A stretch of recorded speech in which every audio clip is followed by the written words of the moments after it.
Now, former President Donald Trump has declared victory in the keenly contested United States 2024 election. He spoke to supporters after securing his third battleground victory of the evening by clinching Pennsylvania, bringing him closer to a White House win. The Electoral College votes as at now stand at 266 for Donald Trump and 219 for Kamala Harris. This was a movement like nobody's ever seen before. And frankly, this was, I believe, the greatest political movement of all time. There's never been anything like this in this country, and maybe beyond. And now it's going to reach a new level of importance because we're going to help our country heal. We're going to help our country heal. We have a country that needs help, and it needs help very badly. We're going to fix our borders. We're going to fix everything about our country. And we made history for a reason tonight, and the reason is going to be just that. We overcame obstacles that nobody thought possible, and it is now clear that we've achieved them. It is now clear that we've achieved the most incredible political thing. Look what happened. Is this crazy? Joining us now on the show is Professor Bolaji Akinyemi, Nigeria's former Minister of Foreign Affairs. Professor, good morning and a warm welcome to the program. Always great to be in conversation with you, sir. Hello, Dr. Abati. Hello, Mrs. Young. Hello, Rufai. Morning, sir. Forgive me if I don't say good morning to you. It hasn't been a good night. Prof. And definitely it's not a good morning for the world. It's okay, not. why is it not a good morning for the world, What Prof? has just happened? Prof, why is it not a good morning for the world? because- Americans decided. They have chosen their president. They have voted. They turned out in large numbers. Why is it not good? Dr. Abati, what has just happened in the United States is a victory of crudity over refinement, a victory for all that United States should now stand for. It's a victory for what the world is not expecting from a country that says it is a bright light on a shining hill. I first went to the United States in 1962, and that America is not the America that voted for Trump yesterday.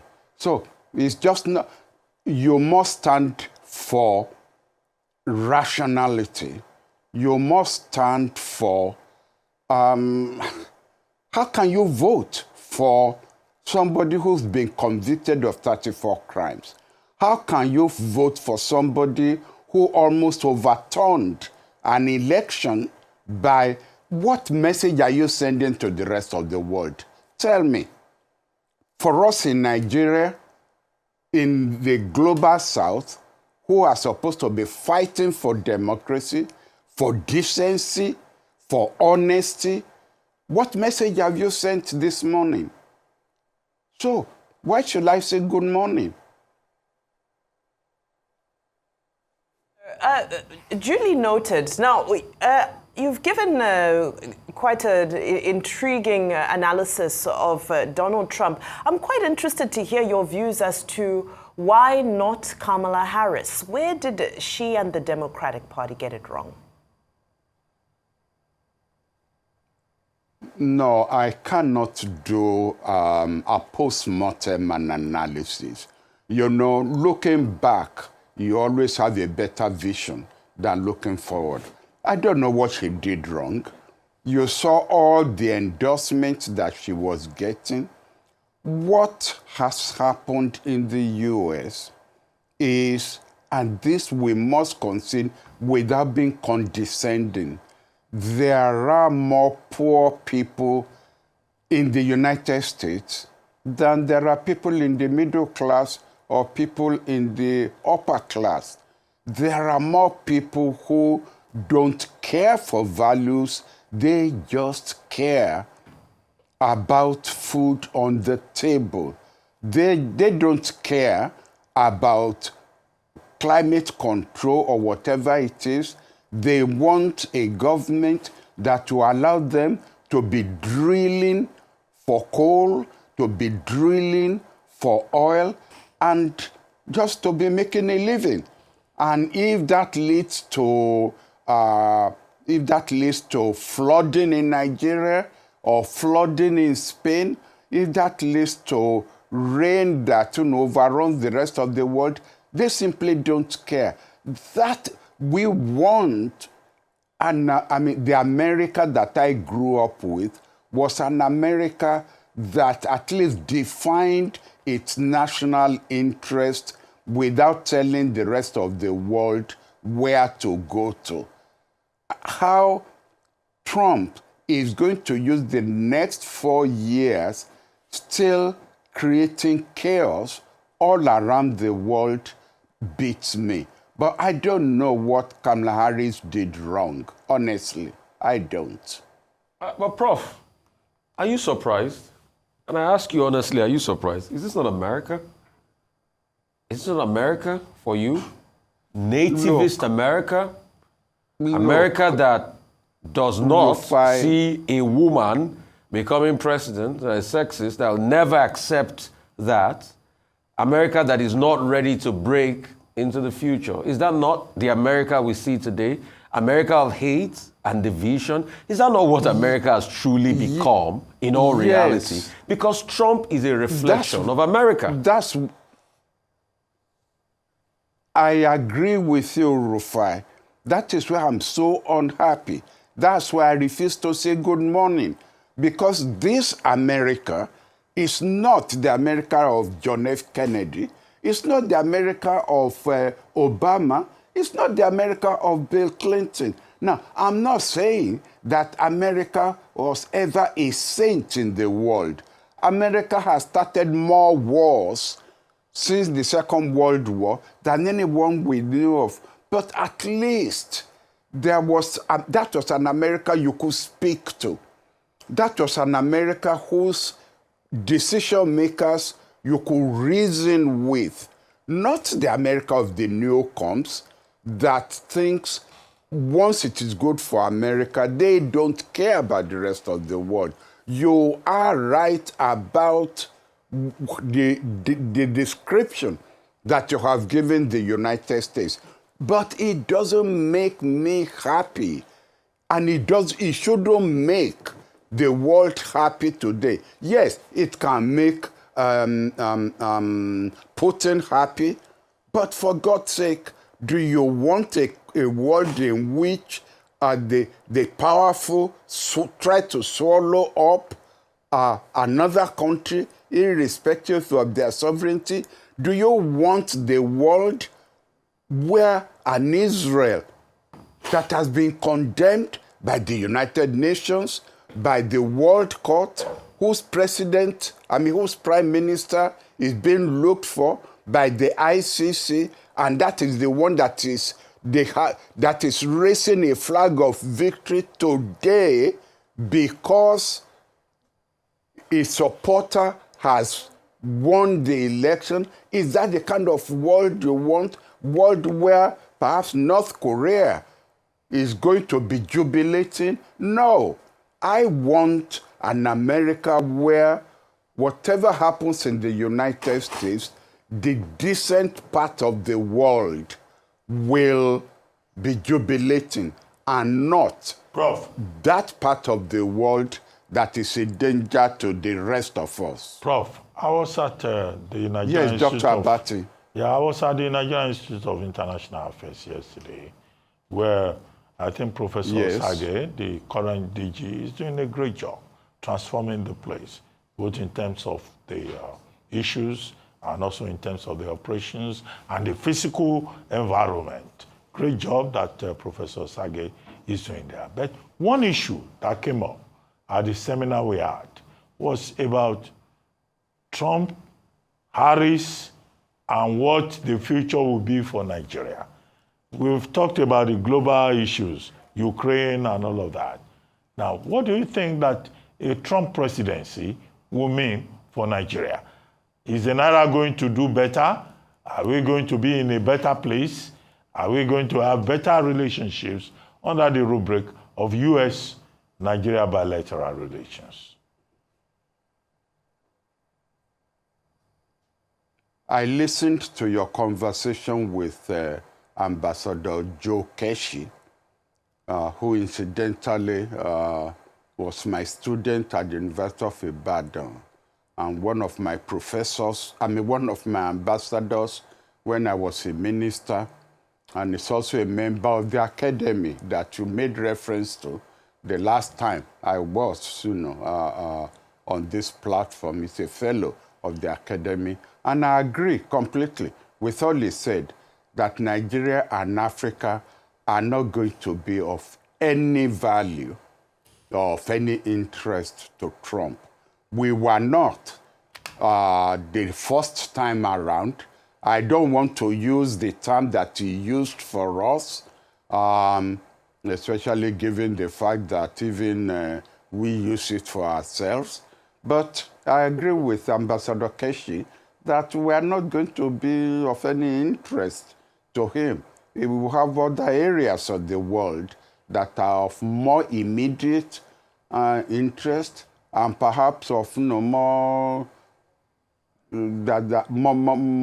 countries that he can engage with, and that's turned up in his campaign. He's told you that he can stop the war in Ukraine, can stop the war in the Middle East. Let us see how his campaign verbosity will translate into actual diplomatic action once he's in the White House.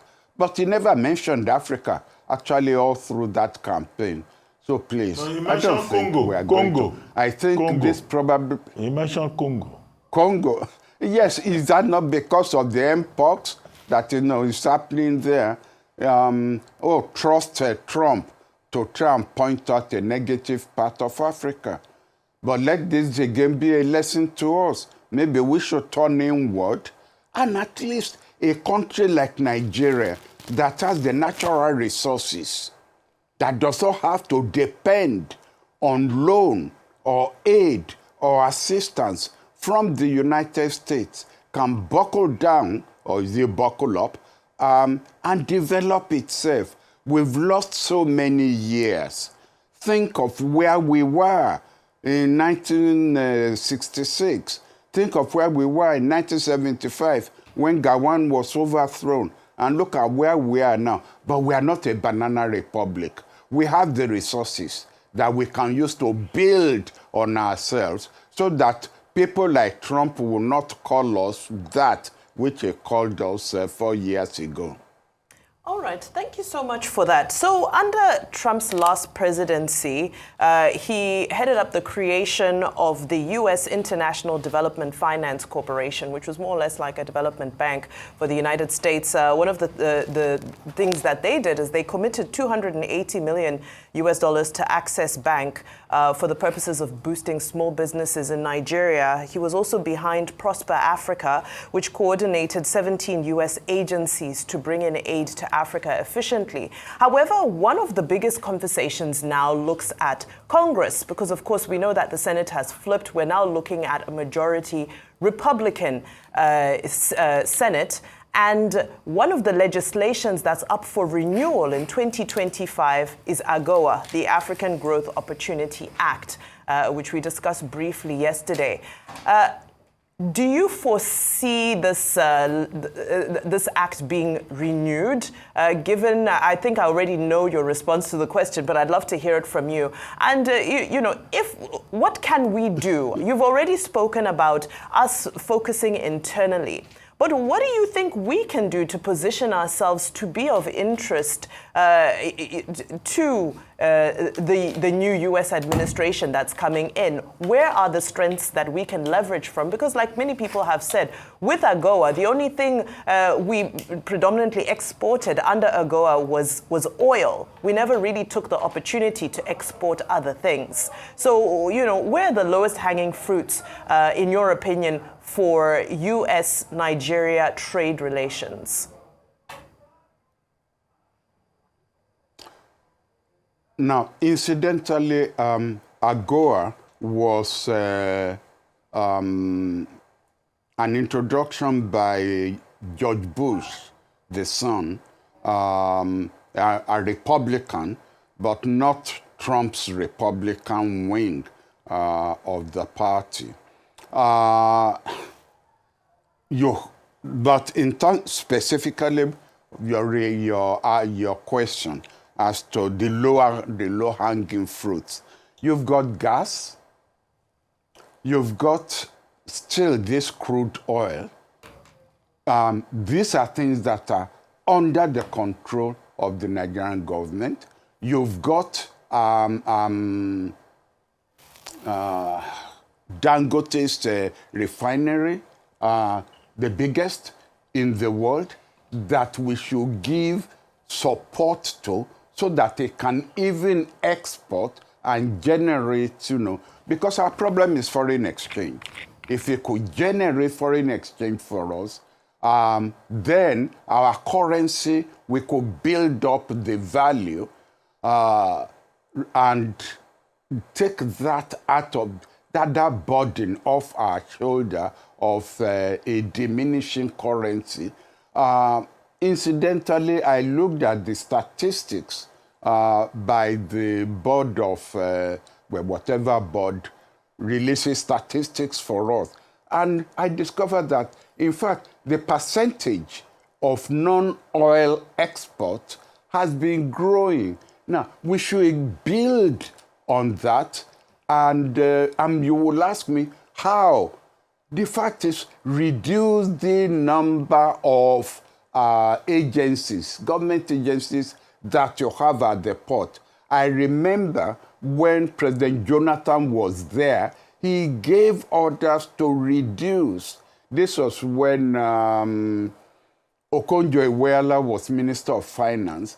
He gave instructions to reduce the number of government agencies who, through their bureaucracy, allow fruits to rot in those containers before they are shipped out, and they are then of no value. Now, that instruction was never carried out. And those government agencies are back there. If you know the number of government agencies that are at our port, it's disgraceful. Those are the things that the government can do that can build on the value that we add to ourselves and to world trade. Look, we've got even Nigerians whom we should be proud of.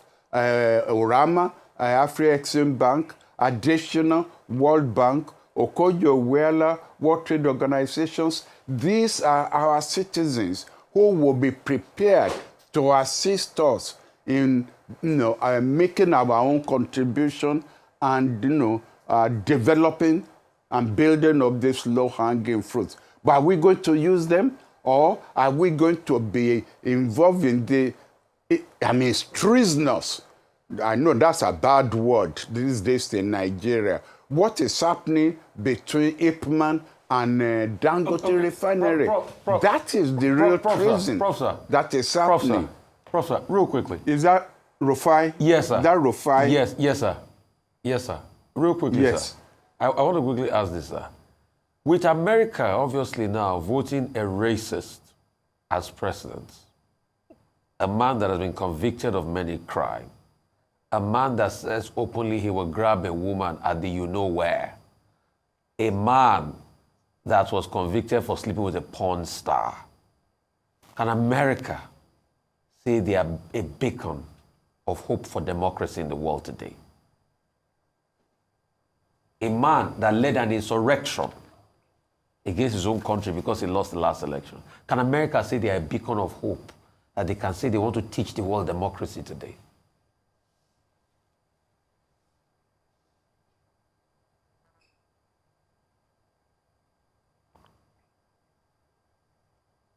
I can't hear you. Okay, I said, can America, after voting Trump with all of his vices, can America boldly say that they are a beacon of hope to the world as regards democracy? Of course not. Why do you think I'm so upset? Of course not. Because of the, because of the message it is sending to the rest of the world. It is not encouraging. It isn't encouraging. And that is why I'm so upset. We should not be digging at the bottom of the barrel for our leaders. That's what America has done. America stood a chance of goodness trumpeting over badness, of morality being victorious or encouraging criminality, and it lost it. And in losing it, it sent a very bad signal to the rest of the world, a very bad signal. We now have to turn inward to look for strength and support in fighting our own battle to get better leadership, more leadership that will lead us out of the pit hole that we've dug ourselves. We shouldn't look towards the United States for encouragement. The United States is no longer a light on top of the hill. That's the language that Ronald Reagan used. It is no longer. Not by what happened last night in the United States. Well, Professor Bolaji Akinyemi, we thank you so much for your time this morning and for your valuable analysis, and we wish you a wonderful day. And as the news does set in and the reality sets in, we do hope for a positive outcome for all globally.